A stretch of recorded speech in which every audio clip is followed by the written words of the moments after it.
Hello students, hello teachers, hello parents. मैं सौरभ कोहली आपका हार्दिक स्वागत करता हूं अपने यूट्यूब चैनल में।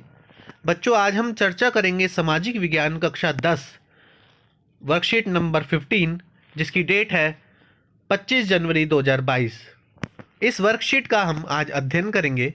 बच्चों, आप अगर इस चैनल पर नए हो तो इस चैनल को सब्सक्राइब कर लो और बेल आइकन का ऑप्शन ऑन कर लो ताकि सारी नोटिफिकेशन आप तक जरूर पहुंच सके। तो चलिए शुरू करते हैं हम आज की वर्कशीट। आज बच्चों को अनुच्छेद दिया गया है, अनुच्छेद को हम पढ़ेंगे और उससे रिलेटेड क्वेश्चंस को करेंगे। कुल अंक दिए गए हैं 20। प्रति 100 वर्ग किलोमीटर क्षेत्र में सड़कों की लंबाई का सड़क घनत्व कहा जाता है। बच्चों, क्या कहा जाता है? प्रति 100 वर्ग किलोमीटर क्षेत्र में सड़कों की लंबाई को सड़क घनत्व कहा जाता है। देश में सड़कों का विवरण या वितरण एक समान नहीं है। इसमें बोला गया सेकंड पॉइंट में, देश में जो सड़कें हैं वो हर जगह एक जैसी नहीं है। कहीं छोटी हैं, कहीं बड़ी हैं, कहीं चौड़ी हैं, कहीं पतली हैं। वितरण वितरण मतलब उसका जो अलग अलग किस तरह से बटी हुई हैं वो। इनका घनत्व है, डेंसिटी, जम्मू कश्मीर में 12.14 किलोमीटर प्रति 100 वर्ग किलोमीटर से केरल में 517.77 किलोमीटर है। इनका घनत्व बच्चों क्या होता है? डेंसिटी, यानी कि छोटे क्षेत्र में कितनी ज़्यादा संख्या या कम क्षेत्र में कितनी ज़्यादा संख्या। तो इसमें है कि जो सबसे कम है घनत्व वो है बच्चों जम्मू कश्मीर में, और जो सबसे ज़्यादा पता लग रहा है वो है केरल में।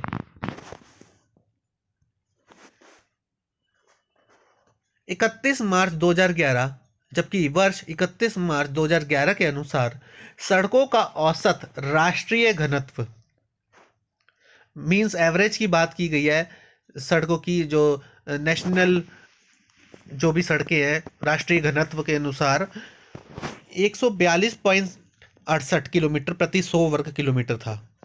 कितना है बच्चों? 142.68 किलोमीटर प्रति 100 वर्ग किलोमीटर था अगर औसत माने तो। भारत में सड़क परिवहन अनेक समस्याओं से जूझ रहा है।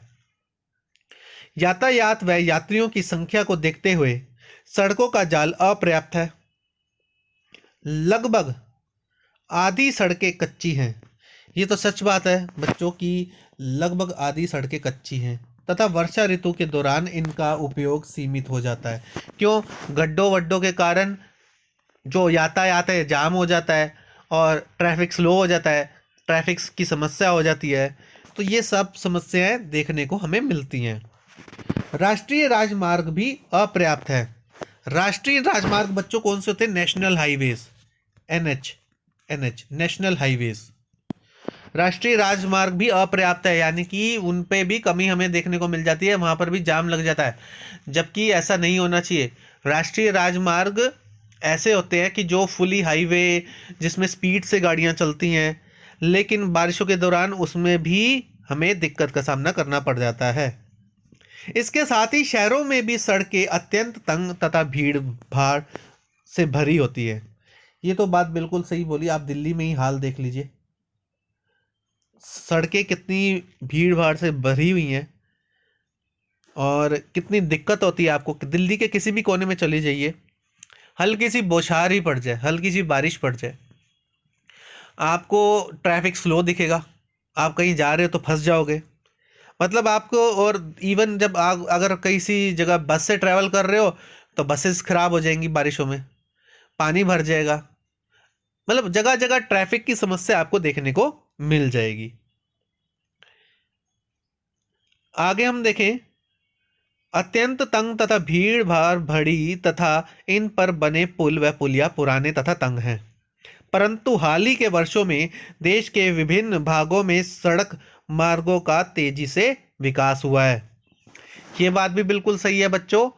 ये जो डाटा हमारे पास था 2011 के हिसाब से है, लेकिन हाल ही के कुछ वर्षों में अगर देखें, पिछले 4-5 साल में जो हमारी सड़कों का विकास हुआ है वो बहुत तीव्र तरीके से हुआ है। कुछ अगर आप आसपास की गलियों की बात करें तो उनकी मैं बात नहीं कर रहा, लेकिन अगर आप नेशनल हाईवेज की बात करें, राष्ट्रीय सड़कों की बात करें, एक शहर से दूसरे शहर की जाने की बात करें, तो वो सड़कें काफ़ी अच्छी तरीके से आपको विकसित होते हुए दिखेंगी। अब इन अनुच्छेदों के आधार पर हम प्रश्नों की बात करते हैं। भारत के किस राज्य में सड़क घनत्व सबसे अधिक है? तो बच्चों अभी हमने चर्चा करी है कि जम्मू कश्मीर में सबसे कम है और जो केरल में सबसे अधिक है। तो बच्चों आप इसमें से लिख सकते हैं कि उत्तर केरल में सड़क घनत्व के प्रति 1000 किलोमीटर की औसत सड़क लंबाई रूप में परिभाषित की गई है। तो यानी कि उत्तर केरल में ये जो सड़क घनत्व है वो सबसे अधिक है और जम्मू कश्मीर में मैंने बताया कि वो सबसे कम है। अब आगे दूसरे प्रश्न की बात करें बच्चों, सड़क घनत्व से आप क्या समझते हैं? सड़क घनत्व क्या होता है? तो सड़क घनत्व है बच्चों प्रति 100 वर्ग किलोमीटर क्षेत्र में सड़क की लंबाई को सड़कों का घनत्व कहा जाता है। भारत में सड़कों का वितरण एक समान नहीं है। सड़क घनत्व देश के भूमि के क्षेत्र के कुल सड़क नेटवर्क की लंबाई का अनुपात है। भारतीय सड़कों की कुल लंबाई 5.89 मिलियन किलोमीटर है। तो हमने क्या जाना बच्चों, प्रति 100 वर्ग किलोमीटर क्षेत्र में सड़क की लंबाई को सड़कों का घनत्व कहा जाता है। अब बच्चों हम तीसरे प्रश्न की बात करें, भारत में सड़क परिवहन के सम्मुख कौन कौन से प्रमुख समस्याएं आती हैं? भारत में सड़क परिवहन के सामने, सम्मुख का मतलब है उसके सामने, कौन कौन सी प्रमुख समस्याएं आती हैं? चलिए देखते हैं हम। बच्चों भारतीय सड़क परिवहन के सामने समस्या की अगर बात करें तो अनेक समस्याओं से ग्रसित है। जो परिवहन है भारत का अनेक समस्याओं से ग्रसित है। देश में सड़क परिवहन की अनेक समस्याएं हैं जिन्हें निम्न रूप से प्रस्तुत किया जा सकता है, मतलब इन तरीकों से प्रस्तुत किया जा सकता है जो हम आगे बताएंगे। भारत में अधिकांश सड़कें इकहरी और ऊंची नीची हैं। इकहरी मतलब सिंगल साइड और ऊंची नीची हैं, मतलब कोई सेम लेवल नहीं है, जिन पर दुर्घटना अधिक होती है। इकहरी का मतलब समझ गए बच्चों, सिंगल साइड, एक ही तरफ से आना जाना। और ऊंची नीची मतलब कहीं ऊंची है कहीं नीची है, जिसके कारण बैलेंस डिसबैलेंस हो जाता है और एक्सीडेंट्स हो सकते हैं। तथा वाहन शीघ्र खराब हो जाते हैं। इन चीज़ों के कारण वाहन शीघ्र खराब हो जाते हैं, पानी भर जाता है गड्ढों में बारिशों के कारण। फलस्वरूप ईंधन भी अधिक खर्च होता है। यहाँ सड़कों पर मोड़ बहुत ही अधिक है। एक अनुमान के अनुसार यदि भारत की सड़कों से मोड़, इसमें मोड़ लिखा है, इस पे थोड़ा करेक्ट कर लेना, ये मोड़ नहीं मोड़ है, ये वाला मोड़, मोड़ को समाप्त कर उन्हें सीधा कर दिया जाए तो परिवहन में जो खर्चा आता है प्रतिवर्ष वो 15 अरब रुपए की महा बचत की जा सकती है। ठीक है ना बच्चों, किस लिए? एक अनुमान के अनुसार यदि भारत की सड़कों में मोड़ समाप्त कर दिया जाए और उन्हें सीधा कर दिया जाए तो परिवहन जो व्यय आता है, खर्चा आता है प्रतिवर्ष 15 अरब रुपए की माह बचत की जा सकती है। अब संक्षेप में अगर शॉर्ट में देश में सड़क परिवहन की से प्रमुख समस्याओं की बात करें तो वो ये हैं। पहली है बच्चों, भारत में यात्रियों की बढ़ती संख्या और माल ढुलाई की यात्रा को देखते हुए सड़क जाल अपेक्षाकृत कम विकसित हुआ है। भीड़ ज़्यादा है लेकिन भीड़ भाड़ को देखते हुए जो सड़क का जाल है वो कम विकसित है। दूसरा पॉइंट देखें, देश में लगभग आधे सड़क मार्ग इकहरे एवं कच्चे हैं। इकहरे मतलब सिंगल साइडेड है और कच्चे हैं, यानी कि वो ढंग से बने हुए नहीं है, जो वाहन संचालन के लिए अप्रयुक्त है, जिसमें दुर्घटना होने के चांसेस ज़्यादा हैं। तीसरा है, वर्षा काल में कच्ची सड़कें कीचड़ युक्त वाहनों के लिए अनुपयोगी होती हैं। ये तो है ही, कीचड़ भर जाता है, इन पर प्रति साल दुर्घटना का भय बना रहता है। तथा अधिकांश वाहन खराब होकर भी सड़क मार्ग में ही अपना पड़ाव डाल देते हैं और स्वयं दुर्घटना नियंत्रण हो जाते हैं।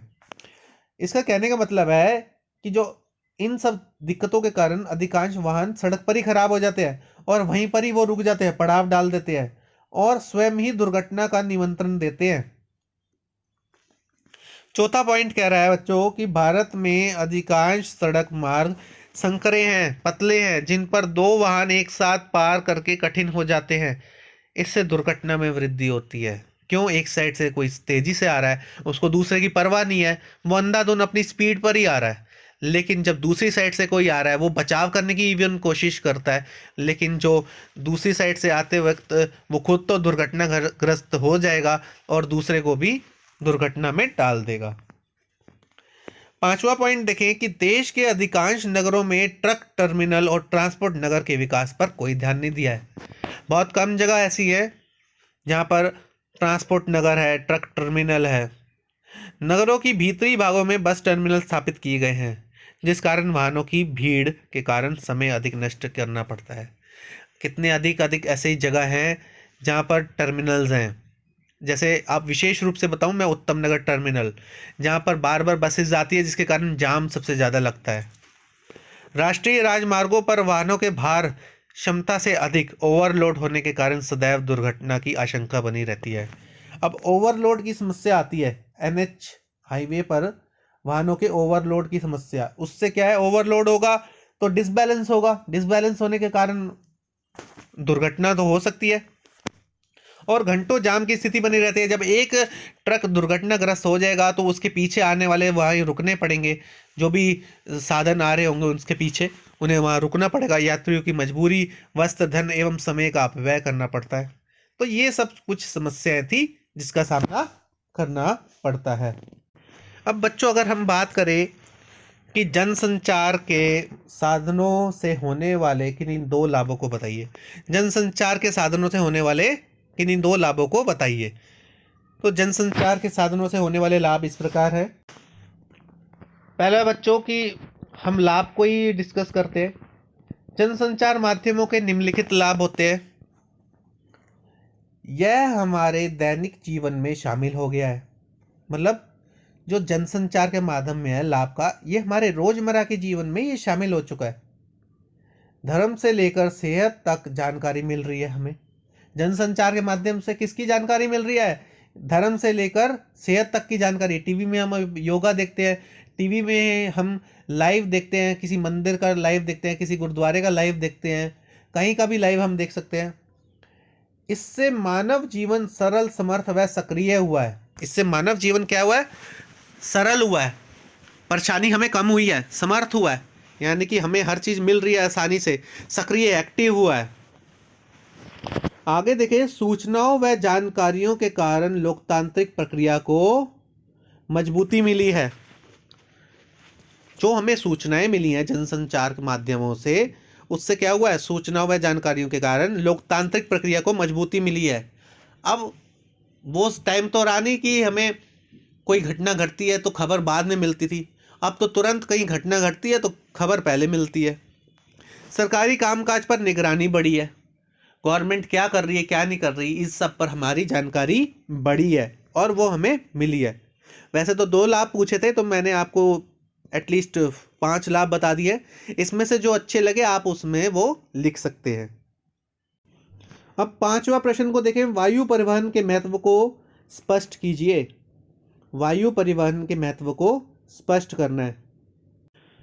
तो बच्चों, वायु परिवहन के महत्व इस प्रकार है। उपयोग या महत्व की बात करें तो वायु परिवहन द्वारा यात्रियों को कम समय में अधिक दूरी की यात्रा सुलभ की जाती है। मतलब वायु परिवहन द्वारा क्या होता है कि कम समय में ही अधिक दूरी की यात्रा आसानी से मिल जाती है। वहीं इससे कम मात्रा में माल ढोने का कार्य भी किया जाता है। पृथ्वी पर होने वाले अवरोधों का इस परिवहन का सामना नहीं करना पड़ता। अगर हम सड़क मार्ग से जाएं तो कितनी हमें चीज़ों का सामना करना पड़ता है, रेड लाइट, गड्ढे और भी एक्सेट्रा एक्सेट्रा।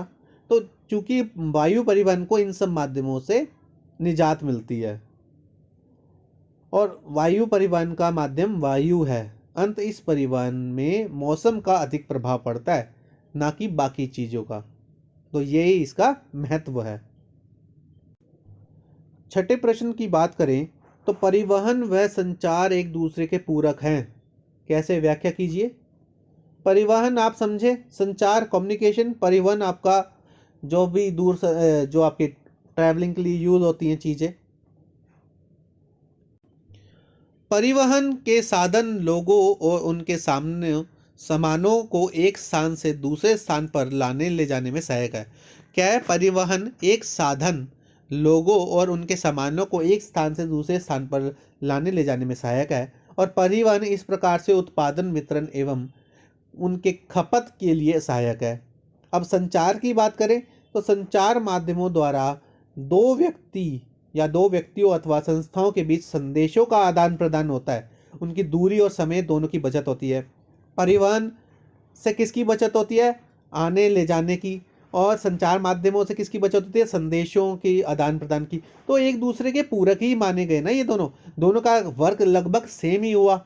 वो व्यक्ति को ले जा रहे आ रहे हैं और ये संदेशों को ले जा रहे आ रहे हैं। ठीक है बच्चों, समझे इस बात को।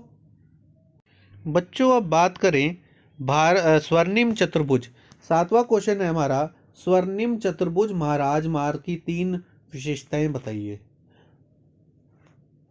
महाराज मार्ग, स्वर्णिम चतुर्भुज को महाराज क्यों बोला गया है और इसकी 3 विशेषताएं इस प्रकार हैं। बच्चों बात समझेंगे कि स्वर्णिम चतुर्भुज राजमार्ग की विशेषताओं के बारे में।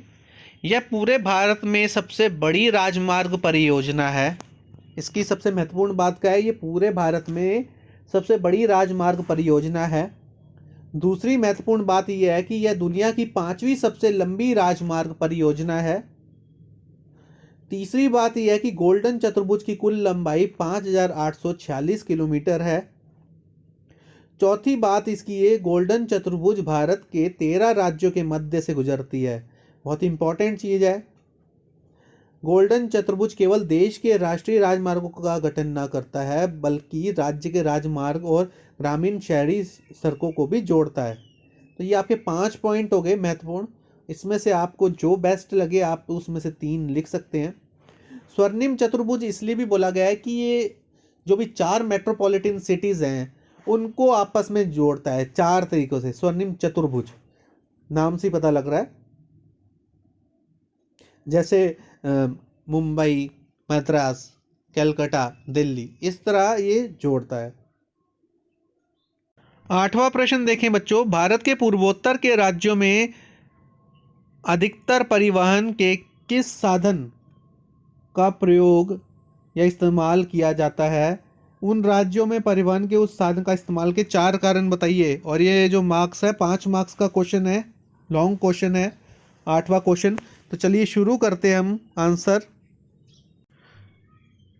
बच्चों अब हम समझते हैं कि पूर्वोत्तर के राज्य मुख्यतः सड़क परिवहन पर ही निर्भर है। इन इलाकों में करीब 82,000 किलोमीटर से अधिक सड़कों का जाल बिछा है, पर इनमें से 56,000 किलोमीटर सड़कें कच्ची हैं। इन पर बड़ा माल परिवहन नहीं चलाया जा सकता। इन सड़कों में भी 35,000 किलोमीटर से अधिक सड़कें असम में हैं और करीब 15,000 किलोमीटर सड़कें अरुणाचल प्रदेश में पड़ती हैं। इस तरह रेल नेटवर्क भी असम को छोड़कर अन्य राज्यों में विकसित नहीं हो सका है। ऐसी स्थिति में पूर्वोत्तर के राज्यों में जल परिवहन तंत्र के विकास को और ठोस दिशा देने की दिशा में पहल करने की अपेक्षित है।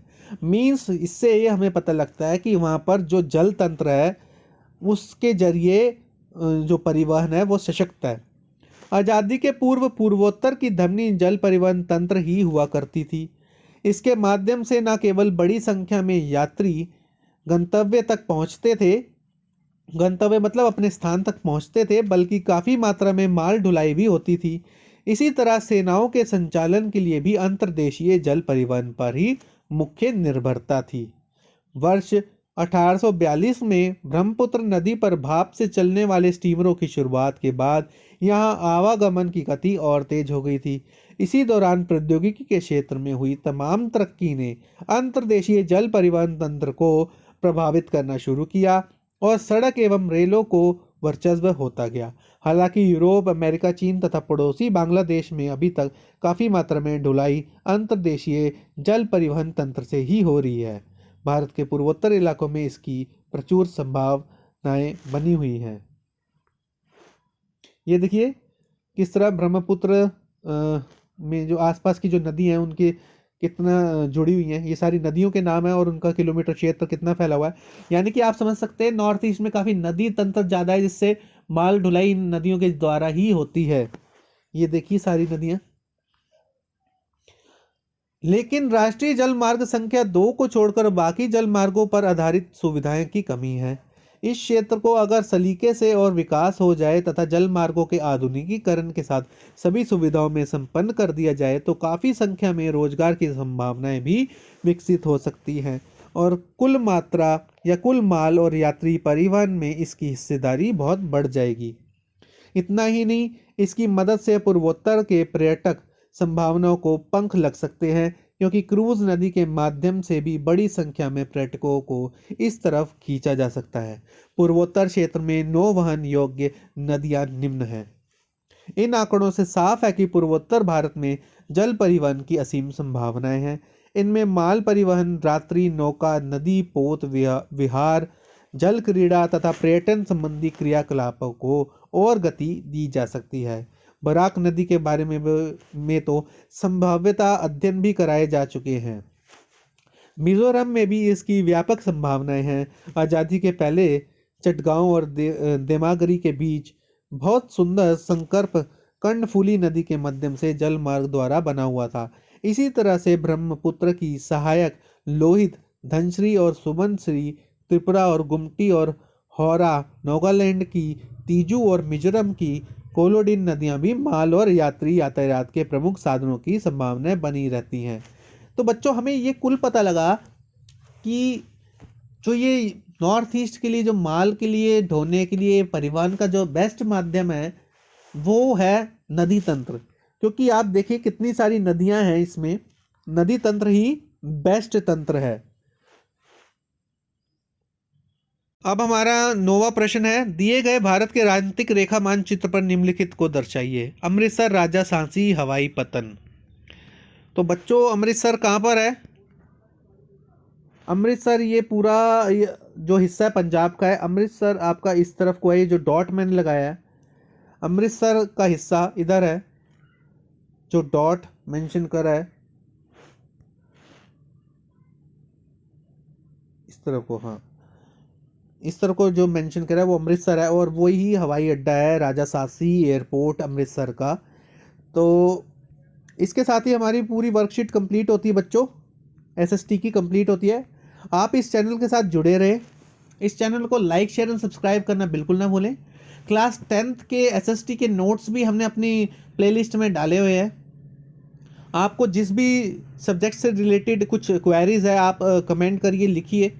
आपको ये वर्कशीट कैसी लगी आप हमें बताइए और धन्यवाद।